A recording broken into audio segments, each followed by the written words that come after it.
Today we're going to be talking about NBA teams and one impressive thing about each NBA team. Today we're going to do the West. We'll do the East a little bit later. But let's just get straight into it, shall we? The first one would be the Nuggets, and I'm going to go in order of the standings. So Nuggets first. Peyton Watson has been really impressive to me.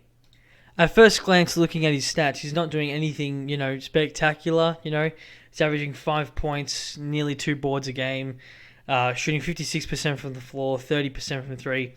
But if you're watching Denver Nuggets games, you'll know how important Peyton Watson has been in filling in the holes that were left by the guys who left in free agency, like Bruce Brown. I think Peyton Watson's been fantastic, and he's been integral off the bench for Denver. And is one of the main reasons why they've been able to hold the top seed. Also because Jokic is a freak, but yeah, I'm really impressed by Peyton Watson so far. Next up, we've got Derrick Jones Jr. from the Dallas Mavericks. I think Dallas overall has been surprising. I didn't have them being this good, but they've been obviously one of the best teams in the entire NBA this season. As a starter for Dallas this year, Derrick Jones Jr. has been averaging, I'll round up for him, 10 points, 3.5 boards, over 50% from the field and 37% from the three-point range. I think he's been fantastic this season.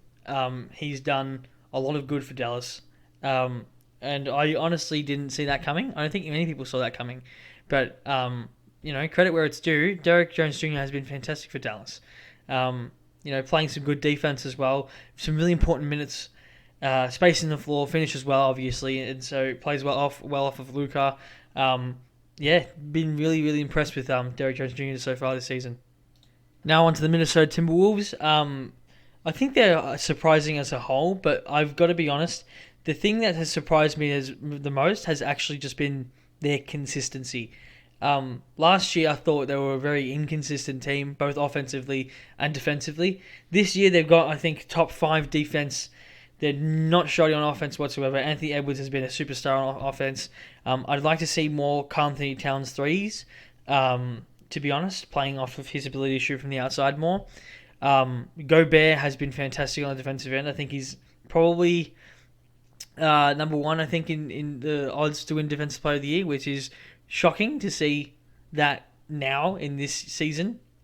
But I think they've come into games and they're playing consistent on both ends of the ball, and they've beaten some really good teams, and they've come out to a really good start.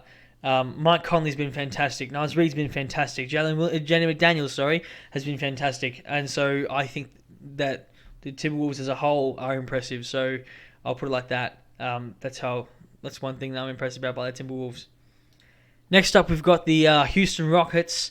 And I think they've just been surprising overall in general as well. They started the season 0-3. I'm pretty sure I've gone 6-0 or 7-0 or 7-1, something like that since. And they've come out to be one of the best teams in the Western Conference, which is shocking for me personally. But I'm trying to put any biases I have to the side. Sengun has been awesome. I think their bench is playing really well. Amen Thompson's shown to be a little bit struggling.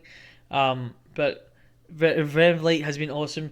Dylan Brooks, I don't like Dylan Brooks, but it'd be tough to ignore his play. He's been fantastic for them. And so I guess I'm just surprised by the Houston Rockets and impressed by the Houston Rockets in general. So I'm just going to leave it at that because they've really impressed me with how they've played this year. Now we're on to the Thunder, who I've been most impressed with Cason Wallace. I think a lot of people have been probably most impressed with Chet, which is fair. But for me personally, I'd say Cason Wallace has been fantastic this year.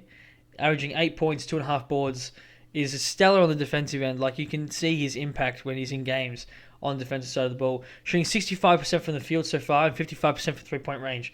I think he's doing a ton of good work for OKC, and his consistency so far from game to game has been one of the reasons how they've managed to stay in games and stay on top of teams this well so far this season. And he's been fantastic off of the Thunder bench. So yeah, I wanted to give a shout out to Cason Wallace. You've been fantastic this season, mate. Now for the Kings, Harrison Barnes. I think Harrison Barnes is actually genuinely underrated now. His role is getting slower and less as he's aging. 31 years old this season, but taking the least amount of shots in his career since like Golden State days. But his efficiency is also growing. 11 points a game, 3 rebounds a game, shooting 48% from the field, 40% from three, and 79% from the line. Harrison Barnes, I think, has been really impressive. I think he's really integral to the way that this Kings offense runs. I think his spacing allows Fox and Sabonis to operate. You can't leave him on the 3 point line. You know what I mean? He will make you. He's a guy who will make you pay. So yeah, I think, and he's also been really solid defensively on a team that I don't think is that strong defensively. They've needed it. So I've been impressed whenever I've watched a Kings game. I've always noticed Harrison Barnes' impact. So Harrison Barnes, good job. Keep it up, mate. Now for the Los Angeles Lakers, I'm going to go with Anthony Davis's defense. He's probably been one of the top three best defenders in the entire league. Some of these, again, I'm going to say are tougher. Some of these were tougher to pick because I'm not impressed with the Lakers that much, really. But if I had to pick one thing, I would say Anthony Davis's defense. He's been leading the league in blocks. He's one of the reasons why Lakers are like top 5 in the league in blocks overall amongst every team in the NBA. They need his defense so bad because right now, if they didn't have his defense, they would not be as average as they are now. I'm not really impressed by this Lakers team, but again, if there's one thing I will point out, it's going to be Anthony Davis's defense. So keep it up, big fella. They freaking need it, mate. For the Warriors, I'm going to pick the fact that Stephen Curry still isn't slowing down. Kind of ridiculous at this point. He's averaging 30 a game on 49% from the field and 45% from 3 point range on 12 and a half attempts a game, which is like, I understand that Steph is just Steph. He's that good. I didn't want to acknowledge it for the longest time growing up, but he's just that good. But the Warriors, again, they're a team who hasn't been that impressive to me. And so pointing out something was kind of hard. Clay's been disappointing. Draymond hasn't been that good. Their 5-man unit that was the best team, the best 5-man unit a couple of seasons ago is not that anymore, except for Steph. Steph has been insane. So they need everything that he provides because otherwise they're going to be in trouble. So yeah, keep it up, Steph. Otherwise, your team's probably going to be a little bit in trouble. For the Phoenix Suns, I'm going to say Eric Gordon. So I put down the bench, but in like parentheses, Eric Gordon, because I have been impressed by their bench the entire way through. But I think Eric Gordon's been the leader of that, averaging nearly 14 points, 2 rebounds, 3 assists, 46% from the field, 35% from 3 point range. I think Eric Gordon has been key because, especially since their big three has yet to play in a game together yet, which seems like a theme with Kevin Durant big threes. But anyways, I digress. They've needed his scoring, they needed his offense, they needed his shooting off the bench, and I think he's done a good job of providing that for the Suns so far. So yeah, I'm going to go with Eric Gordon. I'm going to use this opportunity to shout out some of my fellow Aussie NBA players. So for the Pelicans, Dyson Daniels, I think he's done a really good job of showing a sophomore jump, up in points by, has over doubled his points per game, averaging 5 rebounds, 3 assists, 46% from the field, has shooting 35% 3-point range. I didn't think he'd be shooting that well so far to start the season, honestly, but he's doing that really well as well.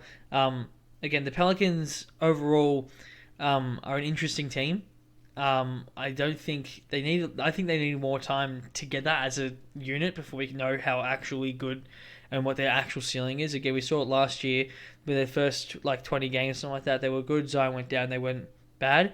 And so for this season, the 10 seed and their net rating with Zion, Ingram in the lineup doesn't look good. But if there's one thing that I can point out, it's going to be Dyson Daniels' play, and his defense has also been really good.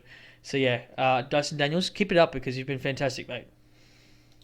Now up for the Utah Jazz, I'm going to say my most impressive thing is Lauri Markkanen. He's kind of just proving that his good season last year is not a fluke. I was going to say Keontae George, but his overall performance, I think it's probably a bit too early to tell how good he's actually going to be.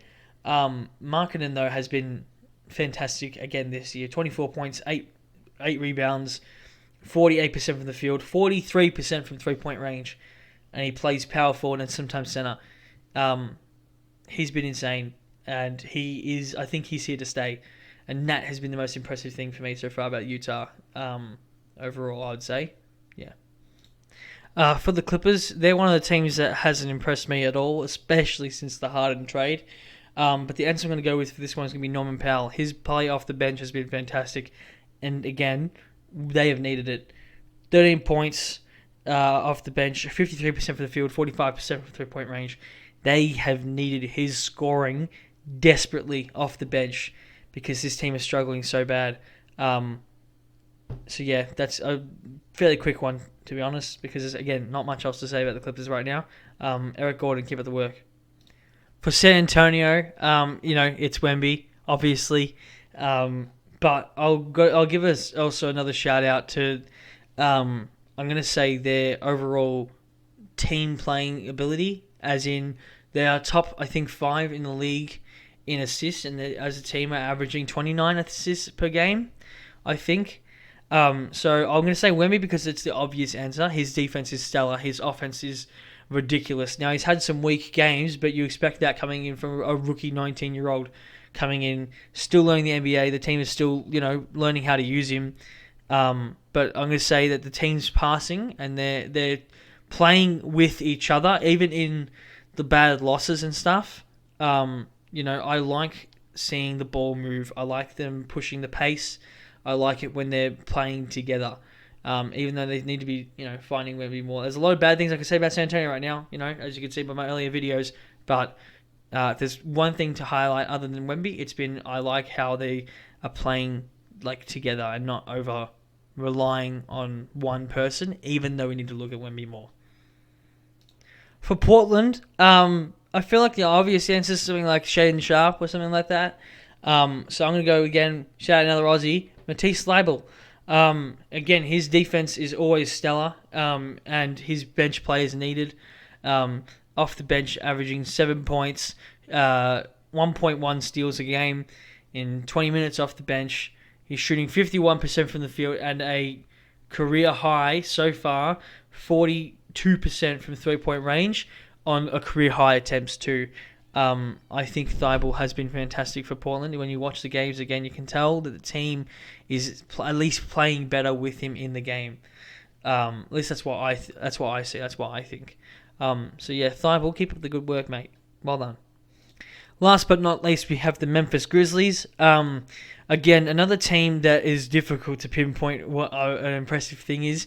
They haven't been that good at all this season. They're going to need Ja Morant back ASAP. So, sucks Ja. But I'm impressed with their bench play overall. Guys like Biyombo, David Roddy, Santi Aldama have been really good off of the bench. Especially, I'm impressed with Biyombo, the way he's just come in, played 6 games and played fantastic so far off the bench. I thought he's done a really good job. Again, there's not much to highlight about in Memphis at the moment. They need to get their stuff together. But I think that the one thing that they've done well so far, I think, has been their bench play. So well done to the Memphis Grizzlies bench. But overall, this team needs a lot of work. So yeah. So yeah, there you have it. There's one thing that I'm impressed by every single NBA team in the West. Again, the East will come in a different video. Sorry if you dislike some of these. Please give your own opinions though in the comments below if you disagree or anything like that. But otherwise, I hope you enjoyed. Please like, comment, subscribe, and I'll catch you all later. Peace out. Woo!